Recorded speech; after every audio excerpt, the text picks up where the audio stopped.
کابل کې تر نسبي امنیتي وضعیت وروسته د دوشنبې په ورځ د یوې زورورې چاودنې چې د هینو موټر په واسطه ترسره شو شاهدو.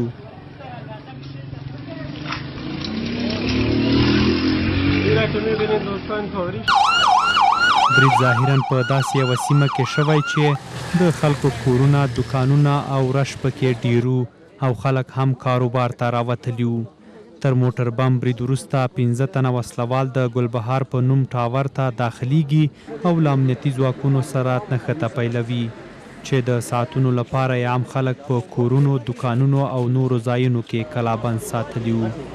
یک نفر از افراد مشکوک هم از توسط نیروی امنیتی بازداشت شده. انفجار امروز حوالی ساعت 8:50 دقیقه در نزدیکی تعمیر گلبار تاور در مربوطات حوزه 16 در اول یک موتر بم منفجر میشه، بعدا چند تن از مهاجمین داخل یکی از آپارتمان ها تعمیر میشن.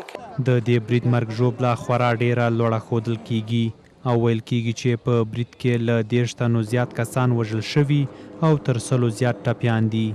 والا ما خودم همینجا در سر چپرکش شده بودیم، چای میخوردیم که اتفاق گرم بس کرد که نفهمیدیم.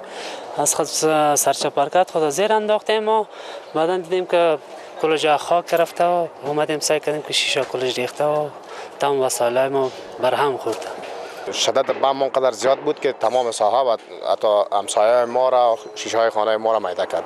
از این خاطر ما ضعف در نیروی امنیتی نمیبینیم، ضعف در بخش کشف استخبارات ما ببینیم که یک موتر با این بزرگی، با این قدر تجهیزات و اشخاص افرادی که مثلا داخل یک موتر می باشن و میان عملات انتحاری میکنن.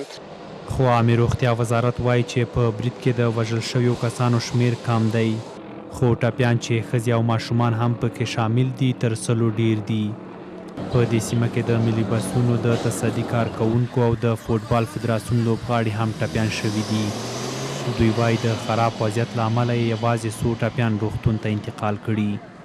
ما متصل با یک کار تونستیم فقط پرسنل خود تخلیه کردیم و یک 7-8 نفر زخمیایی که در دسترس بود با امکانات موجودی که وسایل خود ملی بس بود به شفاخانه و اینا انتقال دادیم. کسایی که در حادثه زخمی شدن اونا از فدراسیون فوتبال هم بودن و مردم عام که روی سرک عبور میکردن و موتورای بودن که در سرک عمومی عبور میکردن. واقعا یک انفجار بسیار خطرناک و بسیار قوی بودن.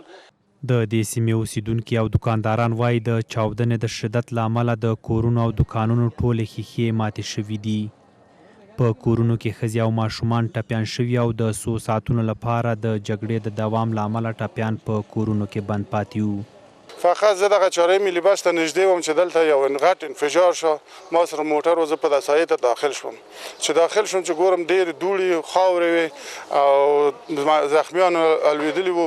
دې خوا تا خوا د موټر کې چې څوک ټول بند پاتې وو. بم په اینو موټر و، اینو ریګو نه ډک و، سر نه ریګ و، په لاندې مواد ټول.